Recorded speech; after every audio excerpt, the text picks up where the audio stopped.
임상심리사를 준비하시는 여러분 안녕하십니까? 유상현입니다. 임상심리사 2급 필기 문제풀이 강의를 시작하겠습니다. 2019년도 3회 기출문제 심리검사 과목 내용 보겠습니다. 41번 스탠포드 비내 지능검사에 대한 설명으로 틀린 것은?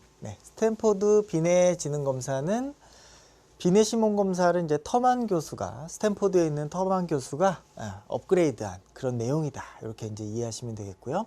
그래서 스탠포드 그 대학교 이름을 따서 스탠포드 비내 지능 검사다. 이렇게 정리를 하고 있습니다. 설명으로 틀린 것. 보기 내용을 먼저 보죠. 1번 IQ는 대부분의 점수가 100 근처에 모인다. 이렇게 되어 있는데요. 이 얘기는 무슨 얘기냐면 평균이 100이다. 이런 내용이 되겠죠. 평균이 100점인데 대부분의 점수가 100 근처에 모인다. 이런 내용은 뭐냐면 그죠? 이러한 정규분포 이러한 모형이 있을 때 평균이 결국에 그죠? 최빈치 또는 중앙값 그죠? 요 값과 같아지게 된다. 이런 내용이죠. 그래서 요게 이제 다 몰리게 된다. 그런 내용이 되겠고요. 2번 언어성 검사, 동작성 검사 두 부분으로 나눠져 있다. 얘는 스탠포드 비내 검사가 아니라 이제 웩슬러 지능 검사에 대한 내용이 되겠죠.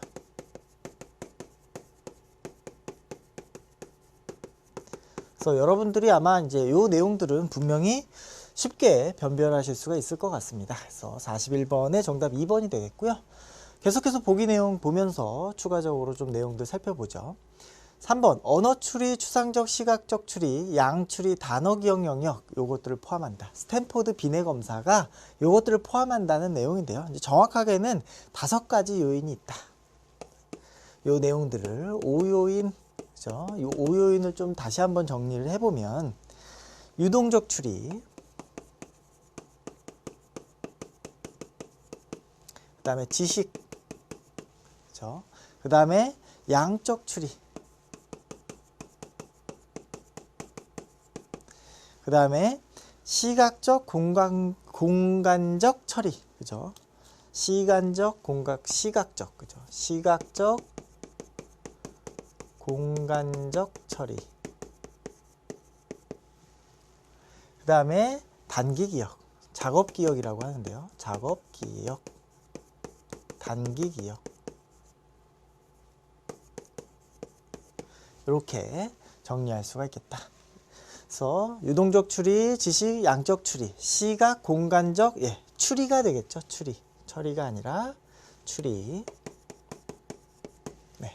그래서 이렇게 5가지 요인으로 이 스탠포드 비내 지능 검사가 이제 그 내용들을 IQ를 산정하게 된다. 이렇게 정리할 수 있겠고요. 4번 IQ의 분포는 종형의 정상분포 곡선, 이런 곡선을 그리게 된다. 맞는 내용이 되겠죠. 그래서 41번 정답 2번 체크하시고 다음 문제 보겠습니다. 42번 MMPI-2에서 내용 척도 CYN, 시니시즘인데요.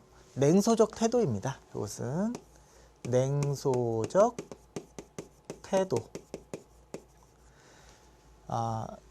냉소적 태도 척도의 설명과 가장 거리가 먼 것은 이렇게 되어 있는데요. 이 문제는 여러분들이 이제 이 CYN이라는 내용 척도가 뭔지 알고 계시면, 그렇죠? 이렇게 이제 냉소적 태도로 바꾸어서 이해하실 수 있으면 이 보기 내용을 보시면 충분히 이제 해결할 수 있는 내용인데요. 그래서 이 냉소적 태도가 CYN으로 표현된다. 이걸 이제 일단 기억해 주시면 되겠고요. 이 냉소적 태도 척도에는 내용 소척도, 하위 척도가 있다는 것이죠. CYN에 2개의 하위 척도가 있는데, 그래서 요거를 CYN1, CYN2 이렇게 이제 표기를 합니다. 그래서 CYN1은 염세적인 신념이다. 염세적 신념. 두 번째 CYN2는 대인적인 의심. 그러니까 이 냉소적인 태도가 뭐냐라고 했을 때 요 2가지 내용이 이제 들어간다는 거죠. 염세적이고 의심이 많다. 그죠? 그래서 이 냉소적인 태도가 염세적인 그런 그 믿음이 많고 의심이 많으면 냉소적인 태도와 관련되어 있다. 요거 이제 연결해서 여러분들이 이해하시면 되겠습니다. 보기 내용 보시죠. 1번 근거 없는 염세적 신념을 보인다. 그죠? 맞는 내용이 되겠죠. 2번 자신의 위선, 속임수를 정당화한다. 이 내용은 이제 무슨 얘기냐면 많은 사람들이 그죠? 부도덕하고 그리고 위선적이기 때문에 자신도 이렇게 해도 괜찮다. 이런 내용입니다. 그래서 자신을 이제 정당화하는, 합리화하는 이유로 모든 사람들이 부도덕하기 때문에 이 세상이 부정으로 또는 뭐 어떤 그 속임수로 다 되어 있기 때문에 자신도 괜찮다. 이런 내용이 되겠죠. 3번 어려움을 쉽게 포기하거나 타인에게 복종한다. 오히려 이런 것보다는 타인에 복종하기보다는 의심을 더 많이 하기 때문에 이것과는 좀 관련이 없겠다. 4번 쉽게 비난받는다고 여기면서 타인을 경계한다라는 거죠. 그래서 대인적인 의심이 많다, 경계심이 많다라는 내용입니다. 그래서 42번 정답 3번이 되겠고요. 여기서 여러분들이 해결해야 될 것은 이제 CYN이 냉소적 태도다. 한 단계 더 나아가신다면 그죠? 소척도의 내용들이 이런 내용들이다. 정리하시면 되겠습니다. 다음 문제 보겠습니다. 43번 뇌손상의 영향에 관한 설명으로 가장 적합한 것은 이렇게 되어 있는데요. 뇌손상이다 이렇게 얘기하면 우리가 이제 뭐 외상에 의한 뇌손상일 수도 있고 우리 주로 이제 예를 들은 것이 이제 치매 환자들을 생각해 보시면 되겠습니다. 그래서 치매 환자들이 어떤 영향을 받는 것인가 이런 것들 정리해 보시면 되겠죠. 1번 뇌손상 이후에 일반적인 지적 능력을 유지하지 못하기 때문에 원래의 지적 수준이 능력 수준이 떨어지게 된다. 그렇죠? 아무래도 뇌손상 이후에 지적 능력 수준이 떨어지게 되는 거 맞는 내용이 되겠습니다.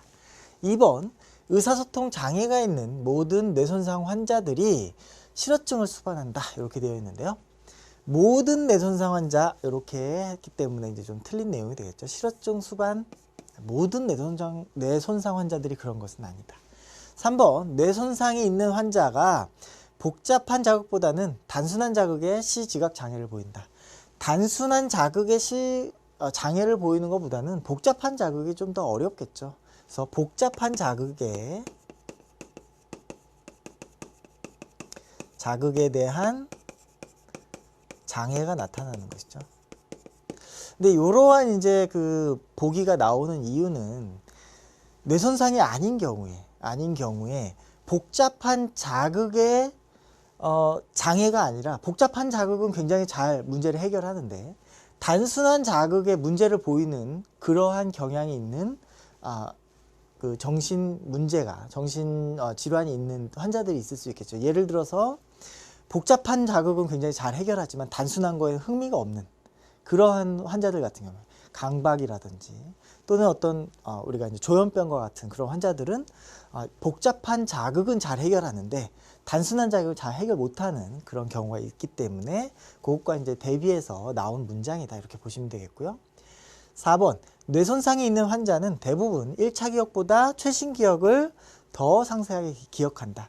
최신 것들을 좀 더 잘 잊어버리게 되겠죠. 그래서 1차 기억을 오래 이제 간직하게 되고 그래서 어렸을 때 기억이 이제 자꾸 올라와 가지고 최근 걸 잊어버리고 그래서 그러한 증상들이 나타난다. 그래서 43번의 정답 1번 체크하시면 되겠네요. 다음 문제 보겠습니다. 44번 K-웨이즈 검사 결과가 나타내는 정신장애로 가장 적합한 것은 이렇게 되어 있는데요. 보기 내용을 보시면 토막짜기, 바꿔쓰기, 차례 맞추기, 모양 맞추기 점수가 낮았다라는 것이죠. 동작성 검사에서 이제 주로 낮은 점수를 받았다. 숫자 외우기 소검사에서 바로 따라 외우기하고 거꾸로 따라 외우기에 점수 간의 차이를 보였다. 네. 이렇게 이제 바로 따라하는 것은 점수가 높았는데 거꾸로 따라하는 건 굉장히 점수가 낮았다. 이 격차가 너무 크다. 그러면 기질적인 문제를 시사한다. 이렇게 이제 볼 수 있겠죠. 자, 공통성 문제 점수가 낮았다. 그래서 개념적인 사고의 손상들을 우리가 예측해 볼 수 있었다. 여기에 이제 같이 엮일 수 있겠죠. 자, 어휘 상식 이해소 검사의 점수는 비교적 유지되었다. 그죠? 언어성 검사들은 비교적 유지되었는데 공통성 문제만 낮았다는 추론의 능력들이 이제 조금 손상이 됐다 이런 내용이 되겠죠. 그래서 기질적 뇌손상이 가장 적합한 진단이 되겠네요. 강박이나 불안, 반사회적 성격장애. 오히려 이제 반사회적인 성격장애 같은 경우에는 동작성 검사가 더 점수가 높고 언어성이 좀 낮을 가능성이 있겠죠. 그래서 여기에는 이제 적합하지 않은 진단이 되겠네요. 그래서 44번의 정답 2번 체크하시고 다음 문제 보도록 하겠습니다. 45번 표준화된 검사가 다른 검사에 비해서 객관적인 해석을 가능하게 해주는 이유. 표준화된 검사가 객관적인 해석을 가능하게 해주는 이유는 무엇일까? 이유는 바로 객관적 해석이라고 하는 것은 비교가 가능하다는 것이죠. 객관적이라고 하는 것은 이제 비교가 가능하다. 그래서 상대적 비교를 이야기하는 것이고, 비교가 가능하려면 뭐가 필요하다? 네, 규준이 있어야 되겠죠. 규준은 이제 기준이 되는 집단을 규준이라고 합니다. 기준이 되는 집단. 그래서 이 표준화된 검사의 타당화를 통해서 이 규준을 마련하면 이 규준이 상대적인 기준점이 돼가지고 이 검사 결과가 비교가 가능해지는 것이죠. 예, 이것은 절대적인 비교는 아니고 상대적인 비교를 이야기합니다. 그래서 가장 적합한 이유는 규준이 마련되어 있기 때문에 2번 체크하시면 되겠네요. 다음 문제 보겠습니다. 46번 로샤 검사의 질문 단계에서 검사자의 질문 또는 반응으로 가장 적절하지 않은 것은. 검사자가 이제 질문 단계에서 질문을 하는 것이죠. 우리가 이제 로샤 검사의 단계를 조금 기억해 볼 필요가 있는데요.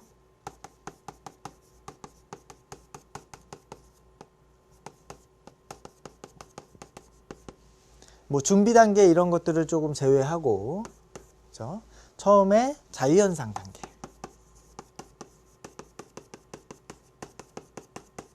그래서 카드를 보여주고 이것이 무엇처럼 보입니까? 그래서 자유현상 단계. 두 번째로 질문 단계. 인콰이어리 단계라고 하는데요. 그래서 이 내용을 가지고, 내용을 토대로 이것이 무엇처럼 왜 그렇게 보았는지, 어디서 그렇게 보았는지, 뭐 이런 내용들을 이제 우리가 물어보는 단계가 되겠죠. 세 번째로 이제 한계 음미 단계. 이렇게 이야기하는데요. 한계 음미 단계는 질문 단계까지 하고 나서, 그죠? 질적인 내용으로 정말로 뭐 예를 들어서 아예 뭐 4번 카드는 아예 반응을 못했다면 정말로 그렇게 보지 못하는 것인지, 아니면 어떤 뭐 긴장이나 어떤 상황 때문에 그런 것인지, 이런 걸 확인해 보는 것이죠. 그래서 질문 단계에서는 우리가 세 가지 요인들을 확인해야 되는데, 첫 번째로 내용, 그죠? 반응의 내용, 그 다음에 반응의 위치, 그죠? 반응의 영역이라고 하는데요. 반응 영역. 세 번째로 결정인. 어떻게 해서 그 내용으로 정했는지를 우리가 확인할 필요가 있는 것이죠. 여기에서 적절하지 않은 것. 1번, 말씀하신 것은 주로 형태인가요? 색깔인가요? 우리가 이러한 질문들은 결정인에 영향을 주게 되겠죠. 그래서 이것을 유도하는 형태의 질문을 하면 안 된다.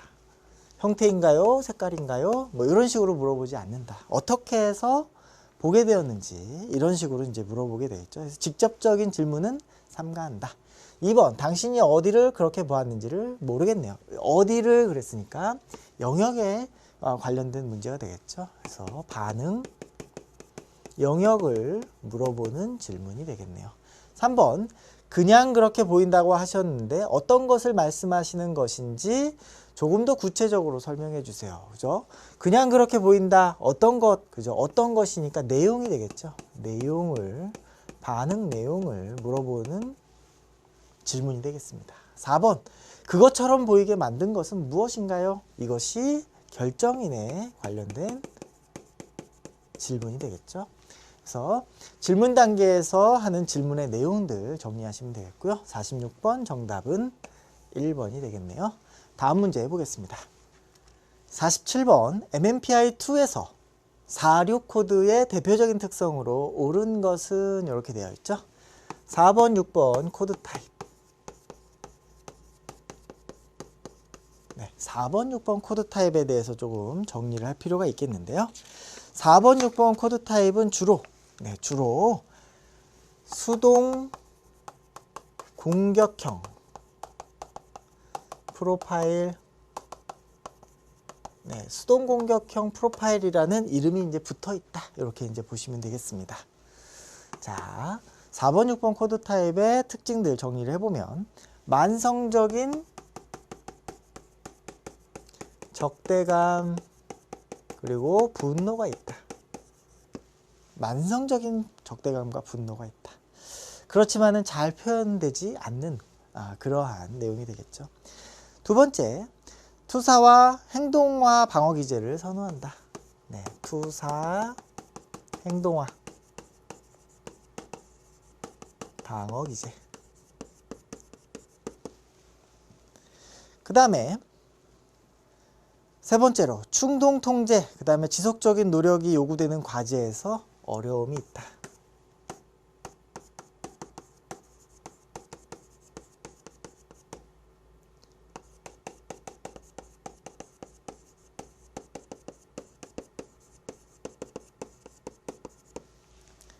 네 번째로 자기애적이고 의존적이고 관심을 요구하면서도 자기중심적이고, 그래서 과도한 요구에 대해서 또 분개하고 이러한 특성들이 있다.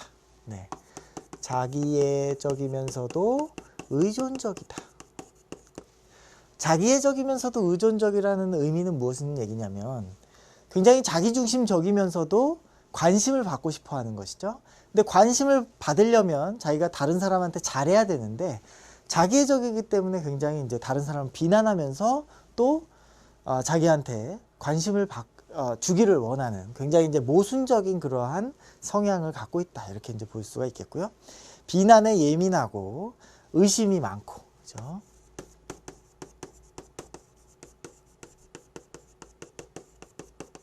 의심이 많고, 이렇게 정리할 수 있겠고요. 그렇기 때문에 사회적으로도 이제 부적응되고 결혼 생활에서도 이제 부적응하는 그런 문제들이 있을 수 있다. 사회 또는 결혼, 이러한 부적응, 이런 문제들 때문에 중독적인 문제들도 가능성이 높다. 이렇게 정리할 수가 있겠고요. 그렇기 때문에 이제 이러한 46 코드 타입은 이제 뭐 우리가 수동 공격성 프로파일 이렇게 얘기하지만 구체적으로 들어가면 뭐 성격 장애의 어떤 가능성이 굉장히 높고 8번 척도가 같이 상승했을 경우에 그럴 경우에는 이제 경계선 성격 장애 또는 정신병적인 어떤 장애들을 우리가 의심해 볼 수 있다. 정신병적인 장애라는 것은 조현병과 관련된 뭐 망상 뭐 이러한 그러한 장애들을 우리가 의심할 수 있겠다. 이렇게 정리할 수 있겠고요. 자, 46 코드의 대표적인 특성 보기 내용 보시면 1번 기묘한 성적인 강박관념과 반응을 가질 수가 있겠다. 성적인 강박관념 이런 내용들은 이제 여기에 좀 포함되지는 않겠죠. 2번 외향적이고 수다스럽고 사교적이면서도 긴장하고 안절부절하다. 이렇게 조금은 46 코드 타입하고는 조금 그림이 좀 달라지겠죠. 3번 연극적이고 증상과 관련된 수단을 통해서 사람을 통제하려고 한다. 이런 내용을 볼 때 1번과 2번과 3번 이 내용들은 이제 연극성 성격 장애를 설명하는 그런 내용과 이제 가깝다. 이렇게 이제 볼 수가 있겠고요. 4번 자신의 잘못에 대해서 타인을 비난하기 때문에 자신에 대한 통찰이 약하다. 그래서 자기가 이제 어떤 투사, 행동화 이런 방어 기제를 쓰기 때문에 타인을 비난하는데 굉장히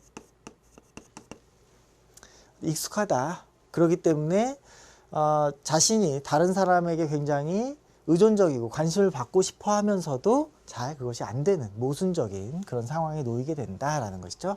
그래서 47번 정답은 4번이 되겠네요. 그래서 정답 체크하시고 46 코드 타입에 대한 내용들 정리하시고 다음 문제 보겠습니다. 48번 조직에서 직원을 선발할 때 적성검사를 사용하는 경우에 적성검사의 준거 관련 타당도는 어떻게 구하는 것이 바람직할까? 적성검사 준거 관련 타당도, 그죠?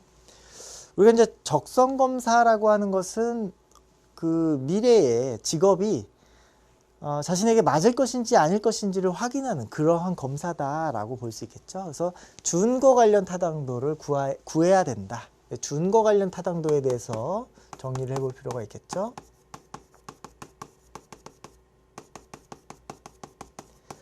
우리가 타당도에 이제 준거 관련 타당도에는 두 가지가 있는데, 첫 번째는 공인 타당도, 두 번째는 예언 타당도가 있습니다. 타당도. 그래서 공인 타당도와 예언 타당도가 있는데, 공인 타당도는 우리가 이제 뭐 동시적 타당도라고도 얘기합니다. 그래서 어떠한 그 변인을 타당성을 확인하기 위해서 공인되어 있는 검사를 통해서 우리가 측정하고자 하는 변인의 타당도를 구하는 것이죠. 그래서 공인된 검사를 통한다. 검사와 비교한다. 이런 내용이 되겠고요. 예언 타당도는 현재의 변인을 미래의 결과와 비교하는 것이죠.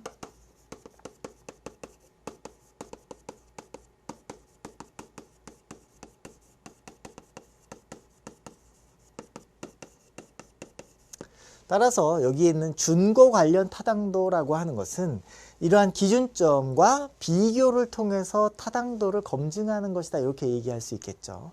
그래서 준거 관련 타당도를 좀 이해해 보시면 되겠고요. 여기에서 이제 적성 검사를 이용한다고 했기 때문에 직원 선발할 때 현재 변인과 미래 결과를 비교하는 이런 예언 타당도와 관련되어 있을 것이다, 이렇게 정리할 수 있겠습니다. 보기 내용 보시죠. 1번 적성 검사의 요인을 분석하는 것, 요인 분석, 그죠? 요인 분석, 얘는 구인 타당도에 해당한다. 준거 관련 타당도와는 관련이 없다.